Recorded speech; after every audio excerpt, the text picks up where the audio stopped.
বন্ধুরা, ভিডিওটি ভালো লাগলে অবশ্যই সাবস্ক্রাইব করে পাশে থাকবেন। রোজা ভার্সিটিতে এসেছে, কয়েকটা ক্লাস করে বান্ধবীর সাথে একটা ক্যাফেতে যায়। আজ টিনা তার বয়ফ্রেন্ডের সাথে দেখা করাবে। রিলেশনের 2 মাস চলমান এই ঘর কোনো মেয়েটা কিভাবে প্রেমে পড়লো সেটা বুঝতে পারছে না। যেখানে সে আজও সিঙ্গেল, সেখানে তার পেস্ট্রি চুটিয়ে প্রেম করছে।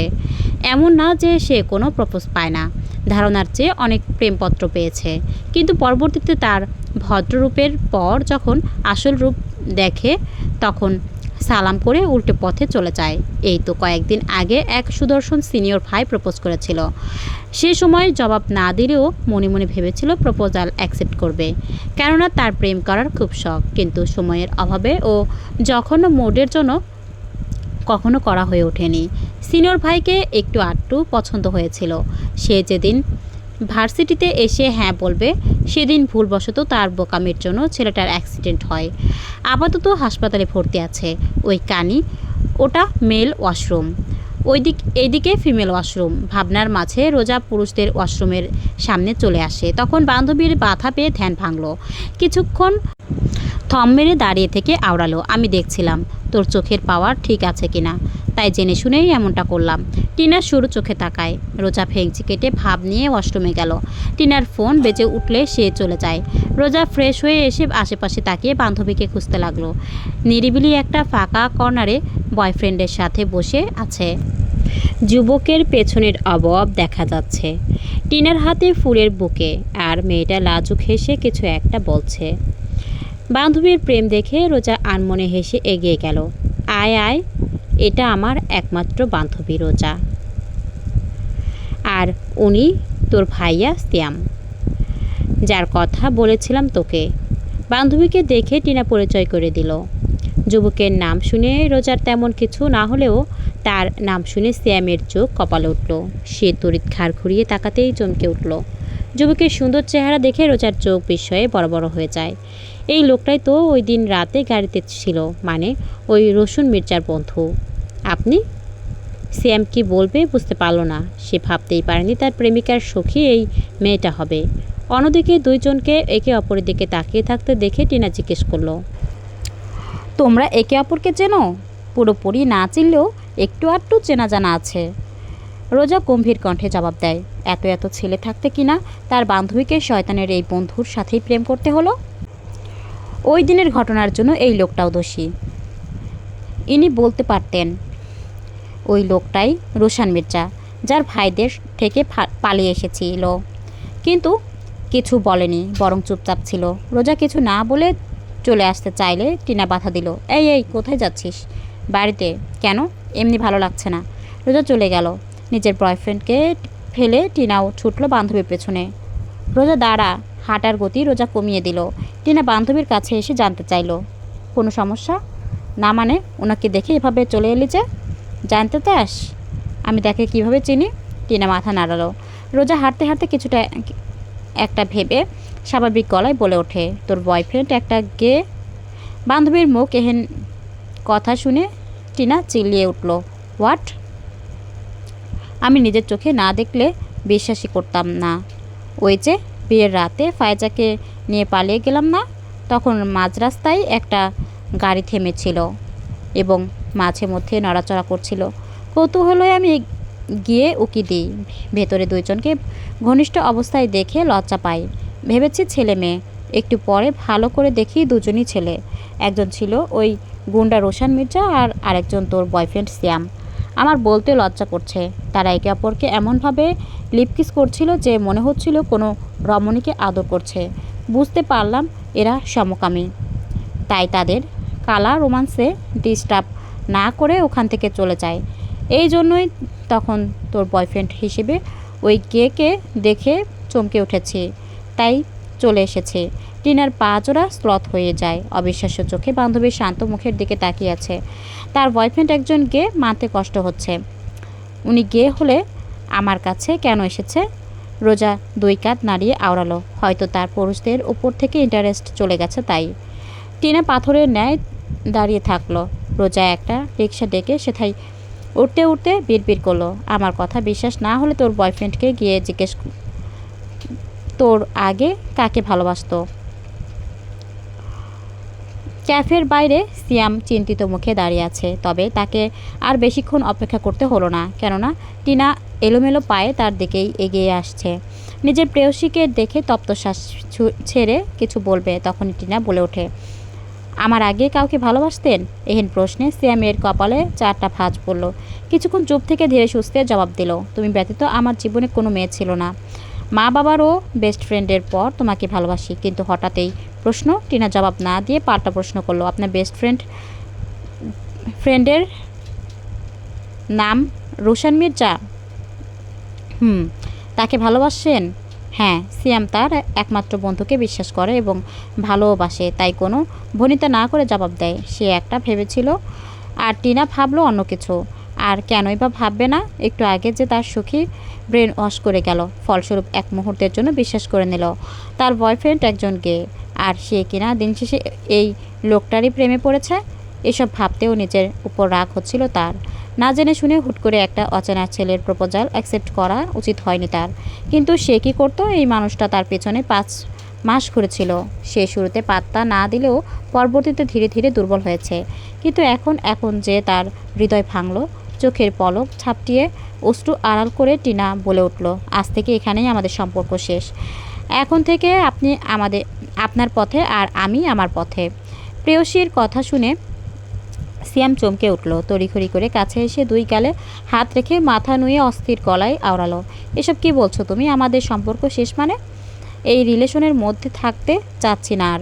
হঠাৎ করে এমন মতিভ্রম কেন হলো? তুমি তো জানো আমি তোমাকে কতটা চাই। রিলেশনের আগে বলেছিলাম চলো বিয়ে করি, কিন্তু তুমি এখন বিয়ে করতে চাওনি।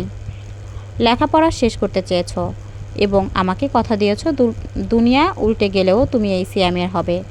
তাহলে এখন কেন পাগলামি করছো? নাকি তোমার ওই বান্ধবী কিছু বলেছে? প্রত্যুত্তরে টিনা চোখ বুজে নিল। মানুষটা তার এত কাছাকাছি যে চোখে মুখে গরম নিঃশ্বাস আসতে পড়ছে। এই তো কয়েকদিন আগে বৃষ্টির দিনে ঠিক এইভাবেই হুট করে তার কাছে এসেছিল এবং নির্দ্বিধায় তার ঠোঁটে প্রথমবারের মতো সিলমোহর বসিয়েছিল। কিন্তু এখন জানতে পারল এই লোকটা অনেক আগেই তার স্পর্শ অন্য একজনকে দিয়েছে, তাও একটা পুরুষকে। এটা মনে হতেই টিনা চট করে তাকায়। 2 হাতে প্রেমিক পুরুষের বুকে ধাক্কা মেরে দূরে সরিয়ে দাঁতে দাঁত চেপে আওড়ালো, আপনার বন্ধুকে গিয়ে বিয়ে করুন। এতদিন তার সাথে রিলেশন করে আদর করে এখন আমার কাছে এসেছেন। আমার দিন এতটাও খারাপ যায়নি। আপনার মতো একজন সমকামীকে ভালোবেসে বিয়ে করব। টিনা আর দাঁড়ায় না, হনহনিয়ে চলে যায়। অন্যদিকে সিয়াম স্তব্ধ হয়ে বোকার মতো দাঁড়িয়ে আছে। এই মেয়ে কি বলে গেল তাকে? সে সমকামী? সিরিয়াসলি? যেখানে এই একটা মেয়ে ছাড়া কোনো মেয়ের আশেপাশে যায়নি, সেখানে এই মেয়েটা বলে কিনা তার চরিত্র খারাপ, তাও নিজের বন্ধুর সাথে। ওসব ছিছি, সে এসব কল্পনাতেও ভাবতে পারে না। আজ অফিসে যায়নি রুহান, বরং সকাল থেকে অর্ধাঙ্গিনীর পাশে থেকেছে। মেয়েটার জ্বর কমলেও শরীরটা দুর্বল, আর হবেও না কেন? মেয়েটা তো ঠিকমতো খাওয়া দাওয়া করছে না, আর না তো তার সাথে কথা বলছে। রুহান দীর্ঘশ্বাস ছেড়ে আলমারি থেকে মেয়েটার ড্রেস বের করে ওয়াশরুমে রেখে আসে। ফায়জা আস্তে ধীরে উঠে ওয়াশরুমে গেল, খেয়াল করলো রুহান ভেতরে এসে দরজা বন্ধ করে দিয়েছে। আপনি এখানে কেন? তোমাকে গোসল করিয়ে দিব তাই। আমি কোনো ছোট বাচ্চা নই। বাচ্চা না হলেও অসুস্থ তুমি। আপনার সাহায্য লাগবে না আমার। তোমার পারমিশন চাইনি, জোর করবেন? রোহান এগিয়ে আসতে আসতে আওড়ালো, হ্যাঁ করব। Your husband force you. Butterfly. Faiza চুপ হয়ে যায়। রুহান তাকে শাওয়ারের নিচে দাঁড় করিয়ে দেয়। ন্যানো সেকেন্ডের মাঝে ফায়জার শরীর ভিজে জবজবে হয়ে গেল। ঠান্ডা পানি শরীর স্পর্শ করতেই ফায়জা মৃদু কেঁপে উঠল। রুহান অর্ধাঙ্গিনীর ভেজা শরীরে নজর বুলিয়ে আরও কাছে আসে এবং সেও ভিজে গেল। ফায়জা দেয়ালের সাথে মিশে যায়। তার হৃৎপিণ্ড ক্রমাগত লাফাচ্ছে। কেমন জানি অদ্ভুত অনুভূতি হচ্ছে।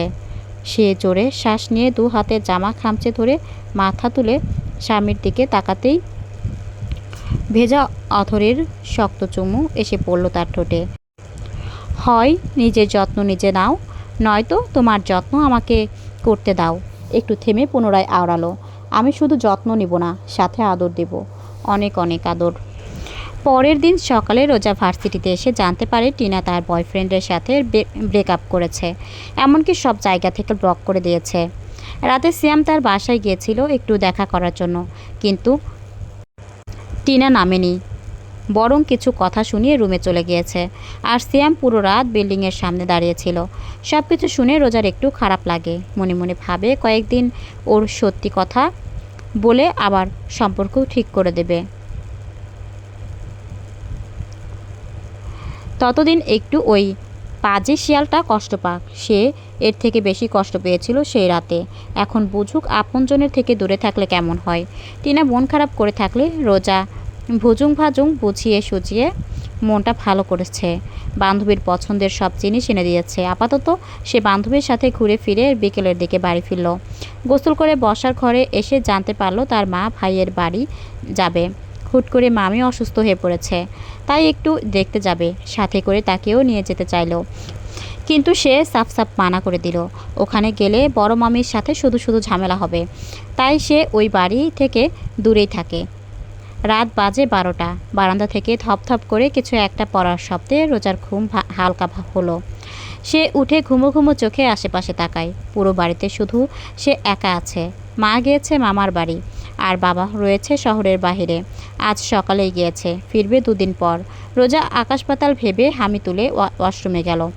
ফ্রেশ হয়ে এসে আবার বিছানায় শুতে যাবে, তখনই রুমের লাইট জ্বলে উঠল। এতে রোজা ভয়ের সাথে সাথে চমকে ওঠে। তড়াক করে ঘাড় ঘুরিয়ে পাশে তাকাতেই ভরকে গেল। তার ঠিক সামনে সিয়াম দাঁড়িয়ে আছে। এলোমেলো চুল, রক্তবর্ণ চোখ, রক্তিম চেহারা ও হাতে রিভলভার দেখে না চাইতেও শুকনো ঢোক গিলল। এখানে কি? এত রাতে চোরের মতো একটা মেয়ের ঘরে ঢুকতে লজ্জা করলো না আপনার? আপনি জানেন আমি কি করতে পারি? পাশের থানায় গিয়ে আপনার নামে ডাকাতির মামলা দিব। সিয়ামের মধ্যে কোনো হেলদোল নেই। সে রিভলভারের ট্রিগার টানতে টানতে আওড়ালো। বেঁচে থাকলে তো আমার নামে কেস করবে। এই ছ্যাঁকা খাওয়া পাগল লোকটাকে সুবিধার মনে হচ্ছে না রোজার। সে চাদর তুলে সিয়ামের মাথায় ফিকে মেরে রুম থেকে দৌড়। উদ্দেশ্য পালিয়ে যাওয়া, কিন্তু বসার ঘরে পা রাখতেই থমকে গেল। সিঙ্গেল সোফায় শরীর এলিয়ে পায়ের ওপর পা তুলে বসে থেকে সিগারেট টানছে রুশান মির্জা। পরনে সাদা শার্ট, কালো প্যান্ট, সোফার হাতলে কোট রাখা। শার্টের 3টে বোতাম খুলে থাকায় ঢেউ খেলানো লোমহীন প্রশস্ত বুক উন্মুক্ত। চুল এলোমেলো। বাম হাতে থাকা পিস্তলটা চকচক করছে। লোকটার লাল হয়ে ওঠা চোখে চোখ পড়তেই রোজার সর্বাঙ্গ কেঁপে উঠল। সে হাঁসফাঁস করতে করতে কপালের ঘাম মুছে পেছনে ঘুরে দেখে সিয়াম দাঁড়িয়ে আছে। পুরো বাড়ি জুড়ে গুন্ডা 2 যুবক, আর সে আছে ভাবতেই গলা শুকিয়ে গেল। কিন্তু এরা ভেতরে ঢুকলো কীভাবে? তার চেয়ে বড় কথা, এরা এখন তার সাথে কি করবে? বাড়ি ফাঁকা দেখে খারাপ কিছু করবে না তো? এত রাতে তাকে এখানে মেরে ফেলে গেলেও কেউ টের অবধি পাবে না। এখন কেন জানি নিজের করা কাজের জন্য আফসোস হচ্ছে। তার বোঝা উচিত ছিল এরা কেমন, কোন বংশের ছেলে। শুধু শুধু বোকামি করে ঝামেলা পড়ল। এখন এখান থেকে আদৌ জীবিত অবস্থায় বের হতে পারবে কিনা সন্দেহ। আচ্ছা, সে কি সকালটা দেখতে পারবে, নাকি এখানেই তার জীবনের অন্তিম প্রহর শেষ? ভাবনার মাঝেই সামনে থেকে ভেসে আসা গুলির বিকট শব্দে নির্জন বাড়িটা কেঁপে উঠল এবং মুহূর্তেই রক্তাক্ত নিথর দেহটা ধপ করে ফ্লোরে পড়ল। ভিডিওটি কেমন লাগলো অবশ্যই কমেন্ট করে জানাবেন। ভালো লাগলে লাইক, কমেন্ট, শেয়ার এবং সাবস্ক্রাইব করে পাশে থাকবেন। ধন্যবাদ।